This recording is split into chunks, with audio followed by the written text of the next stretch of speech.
तो गाइज जैसा कि पिछले पार्ट में हमने अभी तक देखा कि पूरे 2 सालों के टाइम स्किप के बाद स्ट्रॉ हैट पायरेट्स वापस से रिग्रुप होने के लिए सब ऑडी में पहुंच चुके हैं। इसके बाद हम देखते हैं कि 1000 सनी पर नामी, चॉपर, फ्रैंकी, रॉबिन और उसॉप पहुंच चुके हैं। रैले और शैकी भी यहीं पर होते हैं और 1000 सनी के ऊपर कोटिंग भी हो चुकी है और रैले इन्हें बताता है कि नेवी ऑफिसर्स बहुत ही जल्द यहाँ पर इन्हें पकड़ने के लिए आने वाले हैं। पर असी की फड़े जान के असी तो कुछ किया ही नहीं। यहाँ पर फेक लूफी और उसकी एक टीम है और नेवी के लोग उन्हें असली के स्ट्रॉ हैट पायरेट्स समझ रहे हैं और वो लोग चारों तरफ से आइलैंड को घेर रहे हैं। तो मुझे लगता है कि तुम्हें जल्द से जल्द यहाँ से निकल जाना चाहिए। हाँ, मैंने सांजी को एक मिनी ट्रांसपोर्टर स्टील दे दिया था और मैंने सुना है कि सांजी के साथ वो छोटी बच्ची जोरो भी है। वो जल्दी ही यहाँ पर आ जाएंगे, मुझे पूरी उम्मीद है। हाँ, मैंने भी ब्रूक को खबर दे दी है, वो भी बहुत ही जल्द आ जाएगा। बस अब लूफी बचा हुआ है, अगर वो भी आ जाएगा तो हम यहाँ से निकल पाएंगे। एक काम करो, रैली के वेवर कार्ड को अपने पास रखो, लूफी यहाँ पर आ जाएगा, मुझे पूरी उम्मीद है। और यहाँ पर हम लूफी को देखते हैं। फेक जोरो और फेक सांजी इसे फेक लूफी के पास लेकर चले जाते हैं और इसे देखकर फेक लूफी को गुस्सा आ जाता है। हाँ, यही बंदा, इससे तो मैं अपने हाथों से मारने वाला हूँ। और यहाँ पर रैले नामी को समझाता है कि कैसे कोटिंग वाली शिप को नेविगेट करना है और नामी इसे सीख जाती है। तुम्हें ग्रूव नंबर 42 पर जाना चाहिए, समुद्र का पूरा कनेक्शन वहीं से होता है। भाई साहब नामी यार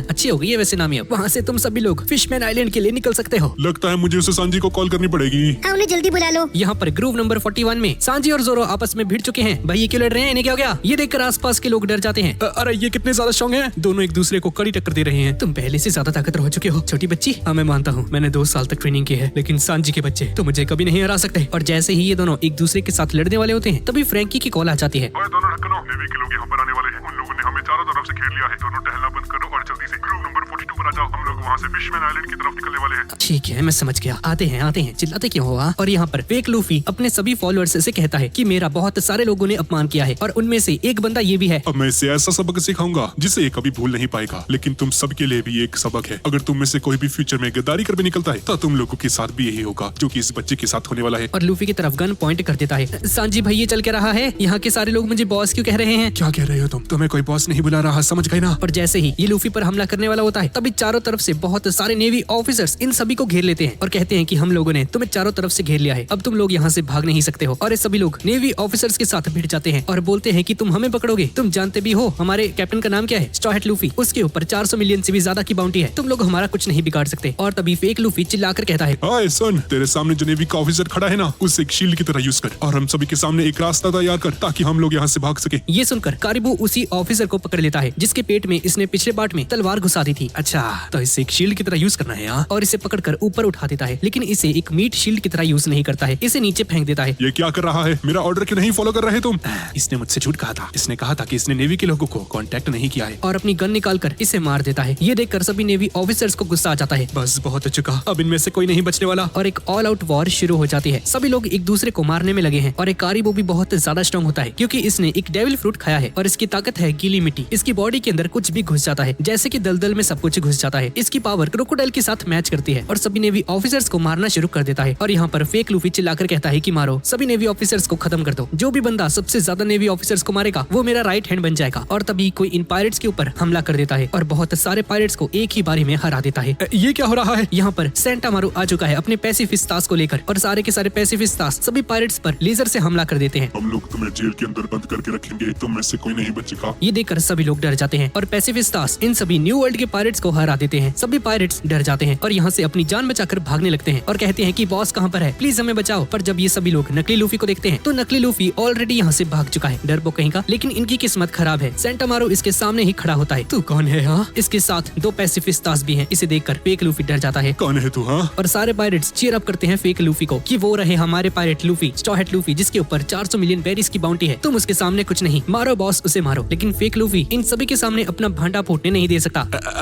तुम्हें नहीं पता मैं कौन हूँ? हाँ, मैं स्ट्रॉ हैट लूफी हूँ। मेरे ग्रैंडपा है गार्ब और मेरे पिता का नाम है रेवोल्यूशनरी ड्रैगन, समझ गए ना? पर सुनते ही सेंटा मारू को गुस्सा आ जाता है और अपनी एक्स उठाकर इसके सर में दे मारता है। तू है स्ट्रॉ हैट लूफी? हाँ, तेरे जैसा ढक्कन नहीं है वो, अपना पेट देख कहाँ जा रहा है। सेंटा मारू एक ही बारी में फेक लूफी को हरा देता है। ये देखकर सभी लोग हैरान हो जाते हैं कि ये कैसे हो सकता है भाई, बॉस इतने ज्यादा कमजोर है क्या? ये तुम्हारा बॉस है? ये असली का स्ट्रॉ हैट लूफी नहीं है, ये एक बहरूपिया है। पैसिफिस्तास, इससे सर्च करो और मुझे बताओ कि ये कौन है। इसका नाम है डेमिरो ब्लैक, इसके ऊपर 26 मिलियन मिलियन की बाउंटी है। ये देखकर सभी लोग बहुत ज्यादा गुस्सा हो जाते हैं इस पर। ये क्या, इसने हमें बेवकूफ बनाया? हाँ, ये एक इम्पोस्टर निकला। इसने तुम्हें गधा बनाया क्योंकि तुम लोग सच में गधे ही हो। पर जैसे कि अब तुम लोग यहाँ पर आ ही चुके हो तो अब तुम सभी को जेल में जाना ही होगा। जब मैं यहाँ पर आ रहा था तो मेरे पैसिफिस्टास ने इस जगह को स्कैन किया और इन्हें पता चल चुका है कि असली वाला स्ट्रॉ हैट लूफी भी इसी आइलैंड पर है। अभी वो यहाँ पर क्या कर रहा है मुझे नहीं पता, लेकिन उसे पकड़ना जरूरी है। PX5 असली वाले स्ट्रॉ हैट पर हमला करो और PX5 यानी कि पैसिफिस्टा असली वाले लूफी पर हमला कर देता है। लूफी की हुडी निकल जाती है और अपनी असली मुस्टैच को भी निकाल देता है। ये देखकर सभी लोग चौंक जाते हैं कि ये है क्या असली लूफी। सभी लोगों की फट जाती है और ये नकली स्ट्रॉ हैट्स बुरी तरह से डर जाते हैं। मरीन ऑफिसर्स भी लूफी को देखकर हैरान हो जाते हैं। ये तो बिल्कुल वैसा ही दिख रहा है जैसा पोस्टर में था। साले सेंटा मारू मोटे से, तू फिर आगे मुझे परेशान करने। मैं समुद्र में जाने वाला था एक जर्नी पर, तुझे जाने की जरूरत नहीं है। 2 साल पहले मैं एक ऑफिशियल नेवी का सोल्जर नहीं था, लेकिन अब मैं एक सोल्जर बन चुका हूँ। मैं तुझे यहीं पर खत्म कर दूंगा। PX5 इस पर हमला करो और PX5 तीन लेजर बीम्स से लूफी पर हमला करता है, लेकिन लूफी बहुत आसानी से तीनों बीम्स को डॉज कर लेता है। अपने सर को बस हल्का सा ही हिलाता है और सारे अटैक्स मिस हो जाते हैं। कितने स्लो हो यार तुम। ये सीन बहुत ही ज्यादा बैडेस्ट था, इसलिए मैं आपको ये वाला सीन पूरा ओरिजिनल क्लिप में दिखाने वाला हूँ।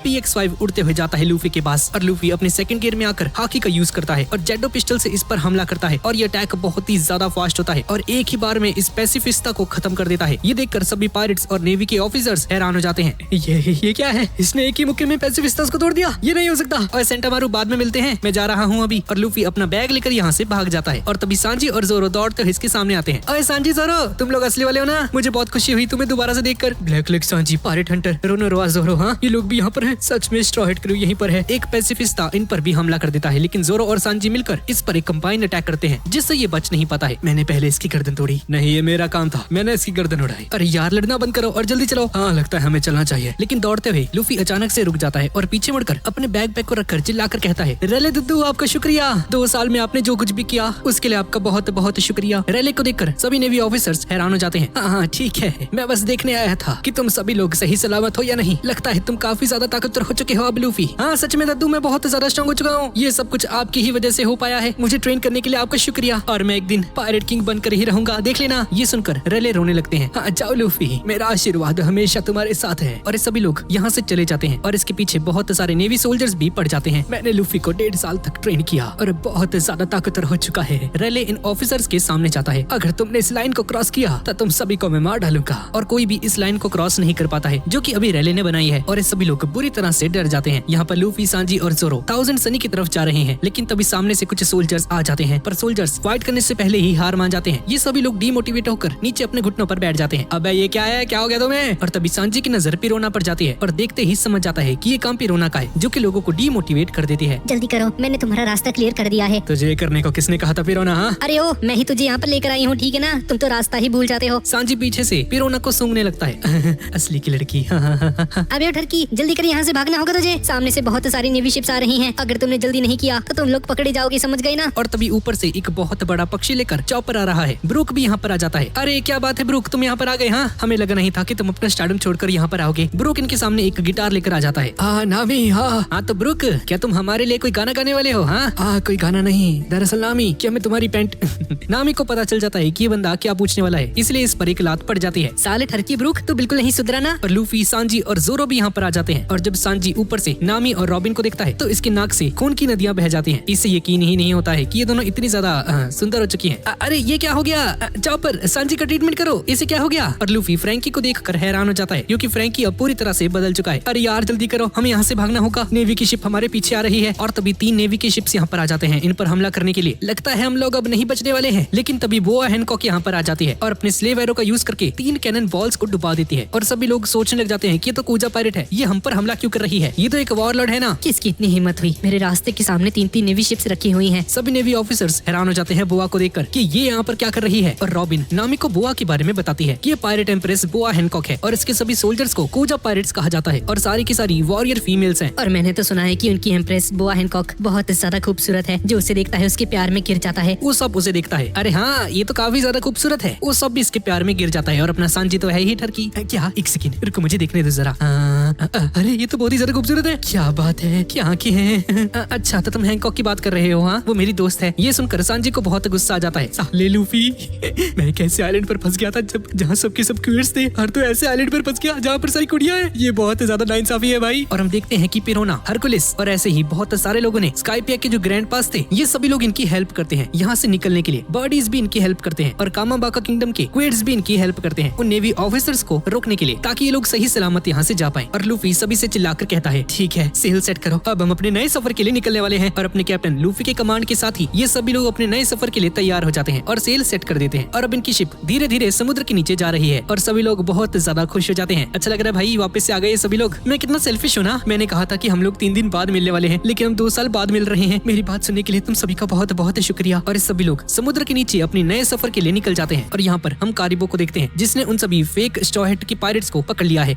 तुमने बहुत बड़ी गलती कर दी है, मुझे तुम पर बहुत गुस्सा आ रहा है। अब मैं तुम्हें मार मार कर अधमरा कर दूंगा और तुम्हें जिंदा ही दफना दूंगा। पर ये सभी लोग इससे अपनी जान की भीख मांगते हैं कि प्लीज हमें छोड़ दो। तुम जानते हो, जब मैंने पहली बार सुना कि स्ट्रॉहेड पायरेट्स टीम रिक्रूटमेंट कर रहे हैं, तब मुझे लगा कि मैं उनके क्रू को ज्वाइन कर सकता हूँ और बाद में मैं उसे मार डालूंगा, जिससे कि मेरी बाउंटी भी बहुत ज्यादा बढ़ जाएगी। लेकिन तुम सबने मेरा काम खराब कर दिया, अब तुम्हें तो मरना ही होगा। यहाँ पर हम रेले को देखते हैं, जो कि समुद्र किनारे बैठा हुआ है। शैकी भी यहाँ पर आ जाती है। ये 2 साल कितनी जल्दी बीत गए ना, उनके जाने पर मुझे बहुत बुरा लग रहा है। क्या तुम अपने अतीत के बारे में सोच रहे हो रेले? हाँ, तुमने सही कहा। और रेले उसी पल के बारे में सोचता है जब गोल्डी रॉजर इसे पहली बार मिला था, उसने कैसे इसे रिक्रूट किया था। और इस सब कुछ सोचकर रेले रोने लगते हैं। लूफी, तुम्हें पायरेट किंग बनना ही होगा। यहाँ पर थाउजेंड सनी धीरे धीरे समुद्र के बहुत नीचे जाने लगती है। अरे आसपास देखो कितना ज्यादा सुंदर है। अरे वाह, ये कितना सुंदर है। हाँ, तुमने सही कहा ब्रुक। लेकिन कुछ लोग डर भी रहे होते हैं, क्योंकि इन्हें डर है कि ये बबल फूट जाएगा, क्योंकि अभी इनकी शिप के आसपास एक बबल बना हुआ है जो कि इनकी शिप को डूबने से बचा रहा है। अरे वाह, ये देखो कितनी सारी मछलियां हैं, मुझे इन्हें पकड़ना होगा। जोरो की नजर भी बहुत सारी मछलियों पर जाती है और अपनी स्वॉर्ड को बाहर निकाल लेता है, लेकिन उसॉप और चॉपर इन दोनों को पीट देते हैं और इनके सर के ऊपर एक बॉल उग जाती है। सालो पागल हो क्या,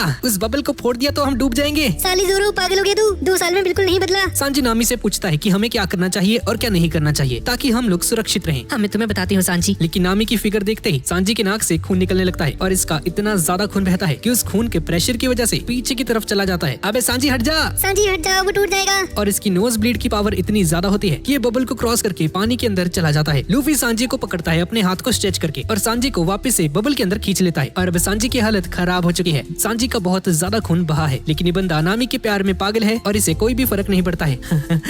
नामी, ये सांजी बिल्कुल नहीं बदला। एक सिंपल सी लड़की को देखकर तुम्हारी हालत ऐसी हो जाती है। हाँ, और नामी इन सभी को बताती है कि अगर हम एक टाइम पे एक जगह पर बहुत ज्यादा प्रेशर देते हैं तो हम लोग इस कोटिंग से बाहर जा सकते हैं, लेकिन अगर एक ही समय पर कोटिंग के अंदर बहुत ज्यादा होल्स हो जाते हैं तो ये पॉप आउट हो जाएगा और हम सभी लोग समुद्र में डूब कर मर जाएंगे। उसॉप और चॉपर सुनकर बुरी तरह से डर जाते हैं। अरे अरे चिंता मत करो, रेले अंकल जी ने बहुत अच्छे से इसकी कोटिंग की है, हम लोग नहीं डूबने वाले। और जब नामी इन्हें ये सब कुछ बता रही थी तो ये लोग नोटिस करते हैं कि दूर लूफी और जोरो वापस से मछलियों को पकड़ने के कंपटीशन में लग चुके हैं। देख लियो जोरो, तुमसे ज्यादा पकड़ूंगा। पर तभी चॉपर और उसॉप इनके एक जोरदार मुक्का मार देते हैं फिर से। साला तुम्हारे कान नहीं है क्या, सुनता नहीं तुम्हें? साले जोरो हट जा, अगली बार तो नहीं बचेगा। और इनके सर पे मार मार कर पकौड़ा बना देते हैं। फ्रैंकी नामी से पूछता है कि क्या इनकी शिप स्टेबल तो रहेगी ना? हाँ, मैं कुछ करने की जरूरत नहीं है फ्रैंकी, ये स्टेबल रहेगी, तुम चिंता मत करो, ये धीरे धीरे नीचे जाएगी। तो ठीक है, अब सभी लोग मेरी बात को ध्यान से सुनो, मुझे तुम सभी को कुछ बताना है। ये सुनकर सभी लोग बहुत सीरियस हो जाते हैं। लूफी, उसॉप और चॉपर इसके सामने जाते हैं। हाँ तो फ्रैंकी भाई, तुम क्या अपनी कोई टेक्निक दिखाना चाहते हो कि तुम्हारे साइबोर्ग जैसा शरीर क्या कर सकता है? नहीं नहीं, ये नहीं है। हाँ, मेरे नाक को दबाने से मेरा हेयर स्टाइल चेंज हो जाता है, पर असली बात ये नहीं है। मैं तुम्हें कुछ और बताना चाहता हूँ। नेवी वालों को 1 साल पहले हमारी शिप के बारे में पता चल गया था और हमारी शिप की रक्षा करते हुए डेबल और हाची बहुत ज्यादा घायल हो गए थे। हाची का ट्रीटमेंट अभी भी फिशमैन आइलैंड पर चल रहा है। अगर वो भी हमारे साथ होता तो हमें आसानी से फिशमैन आइलैंड पहुंचा सकता था। अच्छा, तो 1 साल पहले ये हुआ था, तो 1000 सनी की रक्षा किसने करी थी? हाँ, उसके बाद किसी और ने हमारी शिप को प्रोटेक्ट किया था, जिसने 2 साल पहले हमें अलग अलग दिशा में भेज दिया था। बार्थोलोमियो कुमा। ये सुनकर सभी लोग चौंक जाते हैं। क्या कुमा ने हमारी शिप की रक्षा की? पर क्यों? हाँ, मुझे भी विश्वास नहीं हो रहा था। कुछ दिन पहले जब मैं यहाँ पर आया था तो मैंने देखा कि मेरे सामने कुमा बैठा हुआ था। उसकी हालत बहुत ज्यादा खराब थी, उसकी बॉडी टूट चुकी थी और उसका दिमाग भी मर चुका था। वो एक मर चुका हुआ रोबोट था। वो मुझे देखते ही उठता है और कहता है मिशन अकम्प्लिश्ड, और बहुत ही मुश्किल से खड़ा होके चला गया था। सनी के ऊपर एक भी स्क्रैच तक नहीं था, जिससे कि मुझे पता चला कि कुमा ने 1000 सनी की रक्षा की थी। और ये सारी बातें मुझे रेले से पता चली थी। दरअसल बार्थोलोमियो कुमा ने रेले से कहा था कि वो रेवोल्यूशनरीज के लिए काम करता है। बार्थोलोमियो कुमा ने ही हमारी जान बचाई थी उस दिन। अगर वो हमें अलग अलग दिशा में नहीं भेजता तो हम सभी लोग नेवी के हाथों ही मारे जाते। हमें 2 साल की एक्स्ट्रा लाइफ मिली है सिर्फ कुमा की वजह से। कुमा ने ये सब कुछ हमारी भलाई के लिए किया। वो रेले से भी मिलने गया था और उसने रेले से कहा था कि उसके पास ज्यादा समय नहीं है, और जब वो वॉर पर था तो उसका दिमाग पूरे तरीके से चेंज हो चुका था। डॉक्टर वेगापंक ने उसकी बॉडी में में कुछ चेंजेस किए थे, जिसकी वजह से वो पूरे तरीके से साइबॉर्ग बन चुका है। जब वो मरीन फोर्ड में था, उस वॉर के दौरान उसका दिमाग पूरे तरीके से बदल गया था। एक सेकंड, अगर उसका दिमाग बदल गया था तो वो 1000 सनी की रक्षा कैसे कर रहा था? बार्थोलोमेव कुमा वेगापंक की लैब में गया था और उसने अपने दिमाग में एक मिशन इंस्टॉल कर दिया था। जब तक कि कोई स्ट्रॉहेड क्रू का पायलट यहाँ पर आ नहीं जाता, 1000 सनी के पास उसका दिमाग खत्म होने के बाद भी 1000 सनी की रक्षा करेगा। इसलिए ब्रेन डेड होने के बावजूद भी उसने अपनी पूरी जान लगाकर 1000 सनी की रक्षा करी। पर इसका कारण क्या है? उसने ऐसा क्यों किया? हाँ? इसके बारे में मुझे नहीं पता। जब अगली बार हम मिलेंगे तो मैं उससे जरूर पूछूंगा। और तभी उसाप नोटिस करता है कि उसके पीछे से एक शिप आ रही है और ये शिप किसी और की नहीं बल्कि कारिबू की है। स्ट्रॉहेड लूफी की शिप हमारी आंखों के सामने है। अब हम लोग उसकी शिप को डुबा देंगे और वो सभी लोग डूब कर मर जाएंगे। हमला करो। और ये लोग 1000 सनी पर हमला कर देते हैं। अरे ये कहाँ से आ गई यार? ये हम पर हमला क्यों कर रहे हैं? इन्हें क्या चाहिए? मैं इन्हें जिंदा नहीं छोड़ूंगा। और एक सीकाओ कारिबू की शिप को खींच कर लेकर जा रहा होता है और इसकी आवाज सुनते ही अरे तुम तो वही सीका हो ना जो आलोंग पार्क पर थे? और हम एक फ्लैशबैक को देखते हैं। आर्लोंग पार्क के अंदर कैसे नामी, सांजी और लूफी ने इसकी बैंड बजाई थी और अब कारिबू लूफी की शिप पर आ जाता है। हमला करो इनके ऊपर। हम लोग इनसे ज्यादा हैं, हम इन्हें आसानी से हरा सकते हैं। लेकिन तभी सीकाओ बहुत ज्यादा डर जाती है और जल्दी से यहाँ से भाग जाती है और अब कारिबू ही लूफी की शिप के ऊपर खड़ा है बस। और कारिबू को समझ में भी नहीं आता है कि इसकी शिप जा चुकी है और कहता है कि हमला करो, मारो इन सभी को। पर जब पीछे घूम कर देखता है तो देखता है कि इसके साथ कोई भी नहीं है। इसके टीममेट्स यहाँ से जा चुके हैं। अरे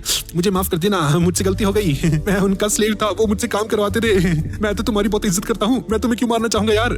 फ्रैंकी इसे पकड़ लेता है। ओए चल तूने समुद्र का पानी चकाना। अरे नहीं यार, तुम मुझे मार नहीं सकते, भगवान तुम्हें देख रहा है। तुम्हें वो सीकाओ कहाँ से मिला? और नामी को देखने के बाद कारिबू नामी को अश्लील बातें बोलना शुरू कर देता है। ये देखकर सांजी को गुस्सा आ जाता है और इसे पीट देता है। साले तेरी हिम्मत कैसे हुई हाँ नामी के बारे में ऐसा बोलने की? पर जब खुद नामी की तरफ देखता है तो फिर से इसके नाक से खून बहना शुरू हो जाता है और उड़कर बेहोश हो जाता है। और कारिबू इन्हें बताता है कि ये सीकाओ इसे समुद्र में मिला था और ऐसे बहुत सारे लोग हैं जो कि मॉन्स्टर्स से अपनी शिप को खिंचवाते हैं। मेरे दिमाग में एक आइडिया आया है, अगर मुझे एक मॉन्स्टर मिल जाता है तो मैं उसे टेम कर सकता हूँ और फिर उसे अपनी शिप के साथ बांध दूंगा ताकि वो हमारी शिप को आगे बढ़ा सके। नामी हाँ तुम ऐसा कर सकते हो। समुद्र में बहुत सारे तरह के करंट्स होते हैं। कुछ करंट्स जो कि समुद्र के सरफेस पर होते हैं उसके नीचे बिल्कुल ऑपोजिट होते हैं। ऊपर वाले एरिया में पानी लेफ्ट से राइट की तरफ बहता है और थोड़ा नीचे जाने पर राइट से लेफ्ट की तरफ। और समुद्र में ऐसे भी करंट होते हैं जो कि एक दूसरे के साथ जुड़े होते हैं और इसे ड्रैगन करंट कहा जाता है। अगर तुम उस करंट में फंस जाते हो तो तुम 2000 सालों तक वहीं पर फंस कर रह जाओगे। लेकिन अपना लूफी, जोरो, उसॉप और चॉपर मजे से ड्रिंक कर रहे होते हैं। अच्छा कितने सारे तरह के करंट हैं ना, पर इन्हें सच में कुछ भी समझ में नहीं आ रहा होता। ये सारी बातें इनके सर के ऊपर से जा रही हैं और तभी अचानक से करंट फ्लो चेंज हो जाता है। नामी नोटिस करते हैं कि इनके सामने एक डीप सी करंट है और ऐसा लग रहा होता है कि समुद्र के बीचों बीच एक बहुत ही गहरा वाटरफॉल बन चुका है और बहुत तेजी से नीचे की तरफ जा रहा है। अरे नीचे कितना अंधेरा है। तुम चिंता मत करो, 1000 सनी बहुत ज्यादा स्ट्रांग है, इसे कुछ नहीं होने वाला। पर कारिबू देख कर ही पहचान जाता है कि इन्हें यहाँ पर नहीं जाना चाहिए और चिल्ला चिल्ला कर इन सभी से कहता है कि नीचे एक बहुत ही ज्यादा खतरनाक मॉन्स्टर रहता है जो कि 90% से भी ज्यादा शिप्स को तोड़ देता है। हमें उधर नहीं जाना चाहिए। लेकिन इसकी बातों पर कोई भी विश्वास नहीं करता है क्योंकि पहले भी झूठ कह रहा था। और तभी इनके सामने एक बहुत बड़ा ऑक्टोपस आ जाता है जिसके बहुत बड़े बड़े टेंटिकल होते हैं। इसे देखकर सभी लोग घबरा जाते हैं। अरे ये तो क्रैकन है। कारिबू बुरी तरह से डर जाता है और कहता है कि प्लीज मैं मरना नहीं चाहता, मुझे ऊपर लेकर चलो। अबे अपना मुंह बंद रख। अरे यार हमारे पास एक बढ़िया चांस है, चलो इसे टेम करते हैं। इसे हम हमारा पालतू जानवर बनाएंगे, ये हमारी शिप को खींच सकता है और हम बहुत तेजी से फिशमैन आइलैंड पहुंच सकते हैं। दोस्तों ये सुनकर सभी लोग चौंक जाते हैं कि ये लूफी पगला गया है। अबे साले लूफी से उसको देख, अपनी आंखें खोलकर देख, इसका साइज कितना बड़ा है।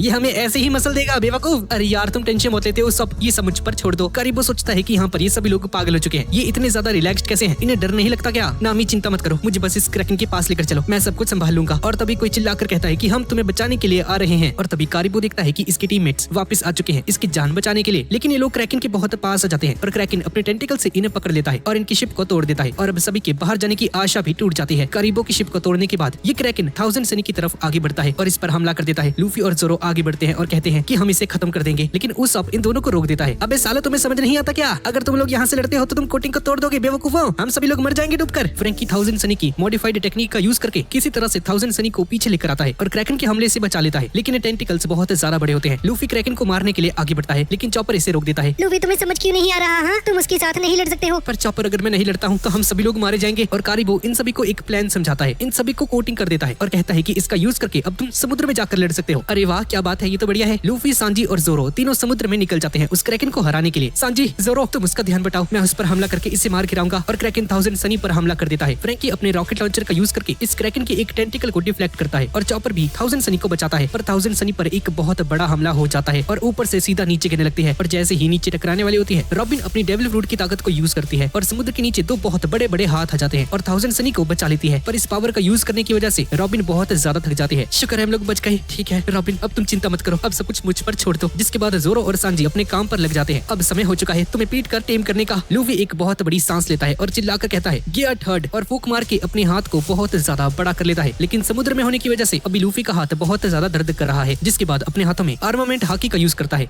मुझे बहुत कमजोरी हो रही है क्योंकि मैं समुद्र के बहुत नीचे हूँ। और जब ये क्रैकन लूफी के हाथ को नोटिस करता है तो अपने टेंटिकल का यूज करके इसके हाथ को पकड़ने की कोशिश करता है, लेकिन सांजी बहुत ज्यादा तेजी से क्रैकन की तरफ आगे बढ़ता है। ये देखकर सभी लोग हैरान हो जाते हैं कि सांजी इतना ज्यादा तेज कैसे हो गया। 2 सालों तक मैं उन अजीब लोगों से भागता रहा, इसलिए मेरी स्पीड बहुत ज्यादा बढ़ चुकी है। और डियाब्लो जाम्बे का यूज करके इसके टेंटिकल पर हमला करता है। ये हमला इतना ज्यादा गर्म होता है कि पानी के नीचे होने के बाद भी इसका टेंटिकल जल जाता है। इसके बाद सांजी सांस लेने के लिए अपने बबल की तरफ आगे बढ़ता है, पर तभी पीछे से क्रैकन इस पर हमला कर देता है। लेकिन तभी जोरो यहाँ पर आ जाता है। रेसवर्ड style crossing the sixth path. और इसकी टेक्निक इतनी ज्यादा खतरनाक होती है कि इसके टेंटिकल्स के टुकड़े कर देता है। ये देखकर सभी लोग हैरान हो जाते हैं कि इतने ज्यादा स्ट्रॉन्ग कैसे हो गए। साले जोरो से तूने पहले क्यों नहीं किया? चुप कर, तू मुझे ऑर्डर नहीं दे सकता, समझ गया ना? साले तुझे मार दूंगा, आजा। फिर से लड़ने लग जाते हैं। अबे जोरो सांजी, तुम दोनों बाद में लड़ लेना, हम इसके हाथ पैर नहीं काट सकते, हमें इसे टेम करना है। अब सब कुछ मुझ पर छोड़ दो। और चिल्लाकर कहता है गम गम एलिफेंट गन। और लूफी का हाथ अभी एलिफेंट जितना ही बड़ा है और एक ही पंच से लूफी इस क्रैकन को हरा देता है। ये देखकर सभी लोग चौंक जाते हैं। अरे ये क्या, लूफी इतना ज्यादा स्ट्रॉन्ग कैसे हो गया?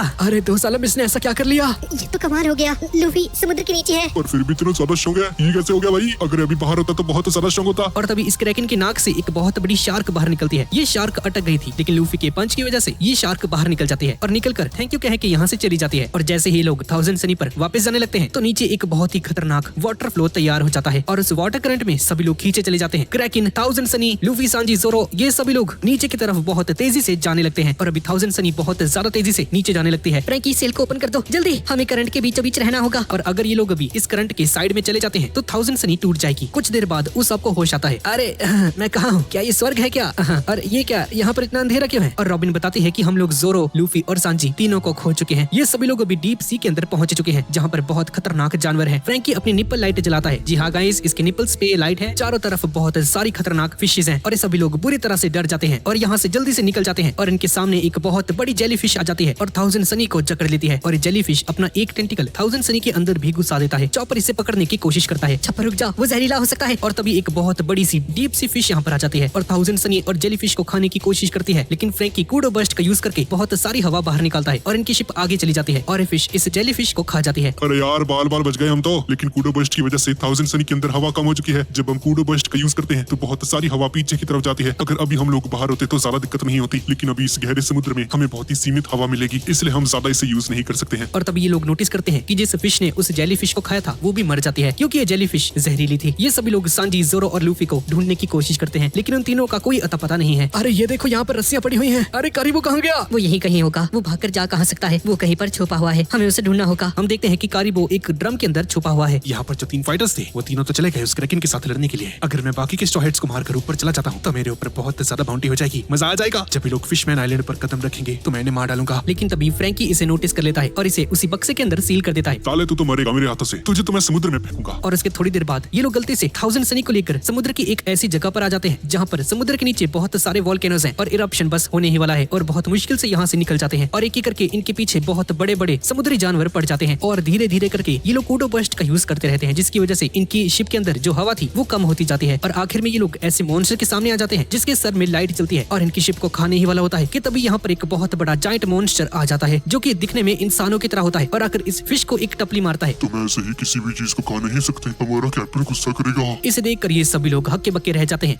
अरे इतना बड़ा इंसान यहाँ क्या कर रहा है? मुझे बहुत डर लग रहा है, ये तो सच में एक मॉन्स्टर है। और देखते हैं कि इनके पीछे से एक शिप आ रही है जो कि बहुत ज्यादा बड़ी है और इस पर कोटिंग भी नहीं चढ़ी हुई है। ये एक भूतिया शिप लग रही थी और इसे देखकर सभी लोग घबरा जाते हैं। ये शिप 1000 सनी से 100 गुना ज्यादा बड़ी होती है। अरे लगता है हम लोग नहीं बचने वाले। वो देखो, ब्रूक यार बचा ले। अरे फटू, सब डरने की कोई जरूरत नहीं है। हमने जब पहली बार ब्रूक और इसकी शिप को देखा था तब हमें भी लगा था कि एक भूतिया शिप है, पर ब्रूक को देखो, क्या तुम्हें किसी भी एंगल से भूतिया लगता है? पहले हमें लग रहा था कि समुद्र में कोई क्रैकन नहीं है, लेकिन क्रैकन तो है ना। मुझे लगता है कि ये सचमुच की एक हॉन्टेड शिप है। ये सुनकर सभी लोग घबरा जाते हैं, जिसके बाद ब्रूक एक कहानी बताता है जिसकी वजह से इन्हें और भी ज्यादा डर लगने लगता है। 100 साल पहले एक शिप हुआ करती थी जिसका नाम था द फ्लाइंग डचमैन और उसके कैप्टन ने एक दिन अपने सारे क्रूमेट्स को मार दिया और उसे मारकर एक गॉड की पूजा की और ऐसा माना जाता है कि उस दिन के बाद से ही वो शिप समुद्र की गहराइयों में घूमा करती है। ये सुनकर उस आपकी फट जाती है। हाँ, मुझे लगता है कि ये सचमुच की एक हॉन्टेड शिप है। और तभी फ्लाइंग डचमैन के अंदर से इस शिप का कैप्टन चिल्लाकर कहता है, जाओ जाओ, जाकर उस शिप को तोड़ दो और इसके अंदर का खजाना मेरे पास लेकर आओ। और तभी हम देखते हैं कि ये बड़ा सा जानवर या दानव जो भी है जिसका नाम वादात्सुमी है 1000 सनी पर हमला करने लगता है। ये देखकर सभी लोग डर जाते हैं। ये क्या हो रहा है? यहाँ इतनी गर्मी क्यों हो रही है? ये पानी में रहने वाला इंसान जैसा मॉन्स्टर 1000 सनी पर हमला करने वाला होता है। फ्रैंकी, कूडो बर्स्ट का यूज करो जल्दी। अरे नामी नहीं यार, कोला नहीं है, मुझे इंजन में कोला भरना होगा। कोला खत्म हो चुका है, हम कुछ नहीं कर सकते। लेकिन तभी क्रैकन यहाँ पर आ जाता है और वात्सुमी पर एक पंच मार देता है। ये देखकर सभी लोग चौंक जाते हैं। ये क्या? ये क्रैकन हमारी हेल्प क्यों कर रहा है? क्रैकन इस पर बहुत सारे पंचेस मारता है और तभी लूफी भी यहाँ पर आ जाता है। क्रैकन बहुत हो गया, बस करो। और क्रैकन रुक जाता है। बहुत बढ़िया काम किया तुमने क्रैकन, शाबाश। और हम देखते हैं कि एक ही बबल में जोरो, सांजी, लूफी ये तीनों यहाँ पर आ चुके हैं। और भी दोस्तों क्या हाल है? नामी सान, रॉबिन सान, देखो मैं वापस आ गया। मुझे पता है आपने मुझे मिस किया होगा। हम लोग खो गए थे, मेरा और सांजी का बबल फूट गया था, इसलिए हम लोग जोरो के बबल के अंदर चले गए। और मैंने कहा था ना मैं इस क्रैकन को टेम कर सकता हूँ। ये देखो मैंने इसे अपना पालतू बना लिया, अभी हमारी बोट को लेकर जाएगा। ये क्रैकन भी बहुत खुश होता है और लूफी ने इस क्रैकन का एक नाम भी दे दिया है शुरू में। और शुरू में 1000 सनी को खींच कर लेकर जाने लगता है और इसके पीछे पीछे ये फ्लाइंग डचमैन शिप भी आ रही है। लेकिन तभी नोटिस करते हैं कि नीचे का पानी बहुत गर्म हो चुका है। लूफी सामने देखो, सामने वोल्केनो है, वो फटने वाला है, हमें यहाँ से भागना होगा। और कुछ देर बाद ही ये वोल्केनो फट जाता है और सभी लोग यहाँ से भागने लगते हैं। शुरू में 1000 सनी को लेकर भागता है पर लावा बहुत ज्यादा गर्म होता है। शुरू में सामने कूद जाओ, नीचे एक खाई होती है और शुरू में नीचे कूद जाता है, लेकिन इसके पीछे पीछे लावा अभी भी आ रहा है। और जब लावा आना बंद हो जाता है तो ऊपर से बहुत बड़े बड़े पत्थर आकर गिरते हैं और अगर एक भी जायंट पत्थर इनकी शिप से टकरा जाता है तो ये सभी लोग यहीं पर मारे जाएंगे। और जोरो डिसाइड करता है कि ये बाहर जाकर सारे पत्थरों को तोड़ देगा, लेकिन रॉबिन इसे रोक देती है। अबे ओ जोरो के बच्चे, रुक जा, हम समुद्र के 8000 फीट नीचे हैं। अगर तुम बाहर जाते हो तो समुद्र का प्रेशर इतना ज्यादा है कि तुम क्रैश हो जाओगे। ये सब कुछ मुझ पर छोड़ दो। और अपने ग्रीन स्टार का यूज करके हमला करता है और समुद्र में एक बहुत बड़ी सी बेल बन जाती है जो कि सारे पत्थरों को रोक देती है। पर तभी फिर से ये पत्थर नीचे गिरने लगते हैं, सारी बेलें टूट जाते हैं पर सभी लोग किसी तरह से बाल बाल बच जाते हैं। लेकिन तभी सुरमे के ऊपर एक छोटा सा पत्थर आकर गिर जाता है और सुरमे बेहोश हो जाता है और 1000 सनी के साथ ही समुद्र के बहुत नीचे जाने लगता है। ये सभी लोग बेहोश हो जाते हैं और थोड़ी देर बाद जब इन सभी को होश आता है तो देखते हैं कि इनके सामने बहुत ज्यादा रोशनी है और तभी नोटिस करते हैं कि ये सभी लोग फिशमैन आइलैंड पहुंच चुके हैं। एक बहुत बड़ा बबल है जिसके अंदर ही फिशमैन आइलैंड है।